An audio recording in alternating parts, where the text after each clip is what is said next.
Let's go Claire, Marty, right here. Claire B. Lang, Sirius XM NASCAR Radio. I know you're young, but you're only human.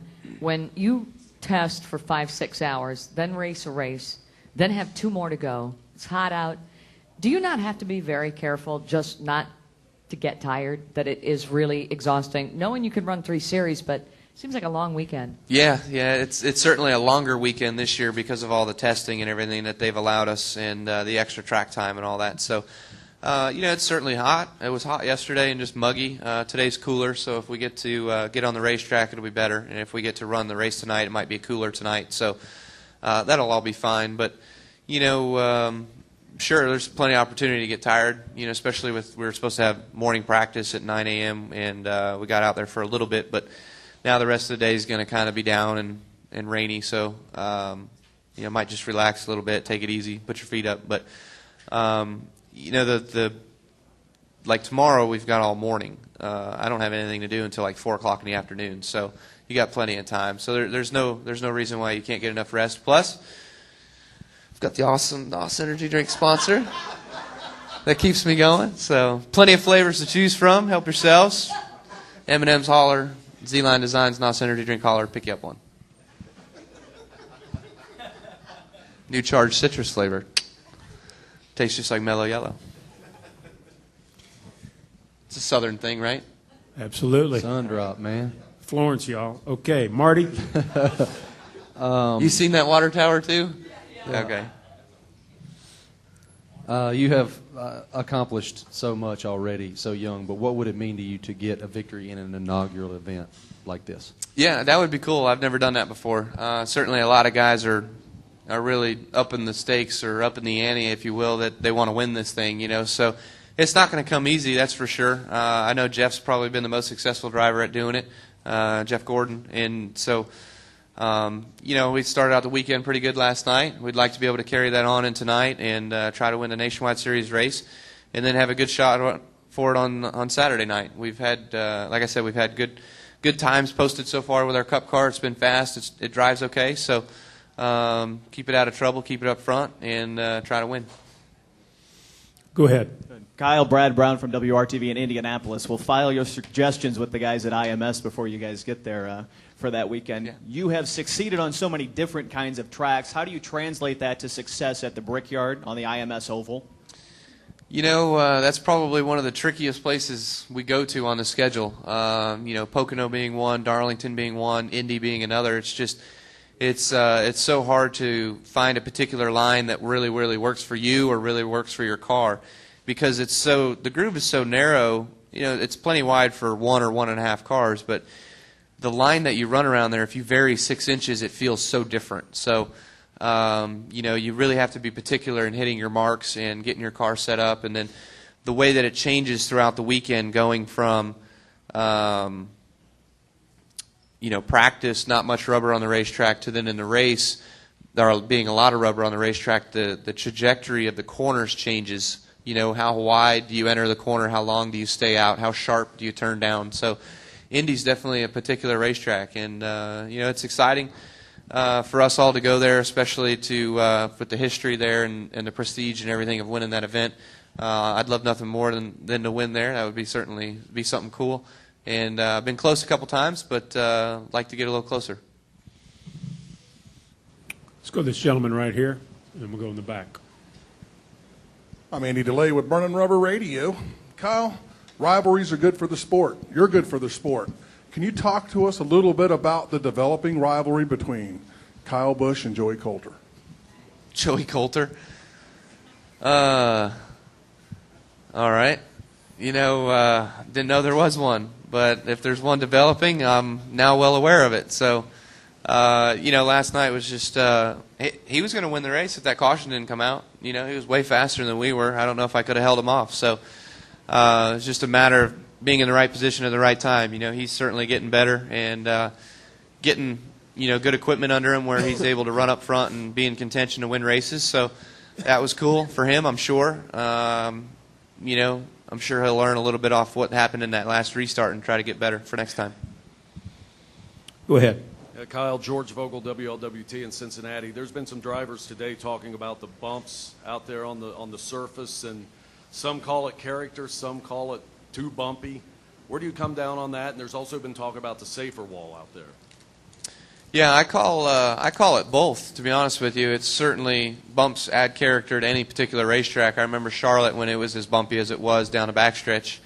But it's definitely really bumpy. You know, we have to develop a package that'll work around here and go through the bumps that'll still create our car's speed and be able to maintain that speed. So it's not easy. It's a balancing act for sure. Like last night, I felt like my truck was too rough. My Nationwide car is pretty good. My Cup car is pretty good. So, you know, there's shock packages you work on, different things you do with the springs to try to help it out. So, you know, it's always it's a fine-tune adjustment. You know, you just have to work on it. So, from what I heard, they're redoing the infield here after this event. I certainly hope they're taking into consideration redoing the racetrack. I'm not sure what's going on there, but it needs a good look at. Let's go over here to Steve. You heard the stories about them repaving Kansas, I guess. Do you think that needs it? Yeah, I heard that last night. I think Pockers brought it up. So I didn't know that it needed repaving. You know, I guess they're saying they're having problems with the seams or something like that. I don't know. I haven't been there when it's rained a lot. So if, you know, us not being there while it rains, if there's weepers or something like that, so they're scared maybe there's a problem. If it comes down to a weekend where you get a lot of rain and you have problems, that could be a reason. So I think the guys that have repaved Daytona and Homestead, I think they're doing Phoenix now and Talladega. I don't know if it's the same group that has done all of those. I believe it is, or one of the same engineers that's done all those. But so far they've done a really nice job. They've been able to, the paving, the asphalt they use is really good. And everything else too. So I feel like they're getting a system that really, really works well. So it's making it easier for all of us when we get to a racetrack to have grip. Vegas, we didn't use those guys at Vegas, and Vegas didn't turn out very good. So you know, I think people can certainly take notice from the group that's doing all these new repaving jobs. And you asked me about the safer barriers. Yeah, I don't know whose dumb idea that was to put the wall out in turns 1 and 2 6 feet away from the racetrack, but that's not right. That was wrong. Go ahead, sir, right here. Kyle, Adam Niemeyer from Fox in Cincinnati. What's it going to take to stop your teammate Joey Logano tonight? He's won 3 straight Nationwide Series races here. How good is he, and what's your plan to put an end to the streak? Yeah, I don't know. If we were here in the old car, I'd certainly say that he was the favorite. But being the new car that we're in this year, it's definitely different. You know, the Fords have been really fast. Carl's been good.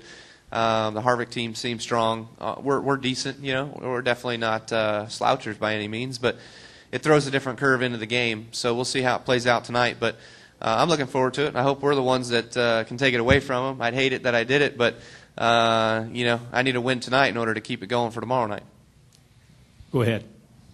Yeah, that's what I was going to ask about. You probably get this all the time, but when do you start thinking about that triple? Is it when you see it on the schedule? Is it after you get win 1 like you did last night? When does it become something that you really, really want?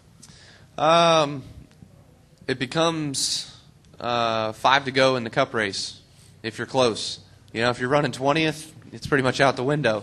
If you're running second, chasing the leader down and catching him, there's certainly an option there. If you're leading and somebody's catching you, you're going to do everything you can to win the thing. So, you know, it's just a matter of putting it all together. You know, you're not worried about it yet. You know, we'd love to win tonight, and if we can, we can. If not, then we'll try to win tomorrow night anyway, and we come up short by 1. Other questions for Kyle? Go ahead, Mike. Nationwide runs Montreal, the Formula One course. What do you think about Nationwide running the Formula One course at Indianapolis? Yeah, that wouldn't be bad. I don't see anything wrong with it at all. You know, trying to think of how the course goes. Yeah, there's going to be some tight sections through the S's, I guess you'd call it. You know, when you come down that access road and then you turn in and then you kind of go U-turn, and then back out onto the big track. You know, you'll see some congestion there, but otherwise, yeah, it'd probably be a good event. Let's go, Reed. Raise your hand, and we'll get you a mic. If they did that, I probably wouldn't run it, by the way. Reed Spencer with Sporting News. Kyle, are you still planning to run Slinger Nationals on Sunday? And is this a weekend where you've probably run the most laps in a 4-day period that you've ever run? Yeah, this will be pretty close to that. You know, I'm trying to think back to Bristol maybe. I mean, lap count-wise, you could probably run more at Bristol, but mileage-wise, it's probably more miles here for sure. So, you know, it's definitely wears on you a little bit. But, yeah, I'm going to Slinger on Sunday as long as schedule allows and we can get out of here tonight with a nationwide race and then tomorrow with the Cup race. I don't know if they'll run us tomorrow morning in nationwide or if they'll wait till Monday. I don't know, or Sunday. So if they do that, that'll kind of hinder my plans to go to Slinger. But plan is to stay on schedule. Any other questions? Kyle, thanks a lot, and good luck the rest of the Yeah, man. weekend. Thank you.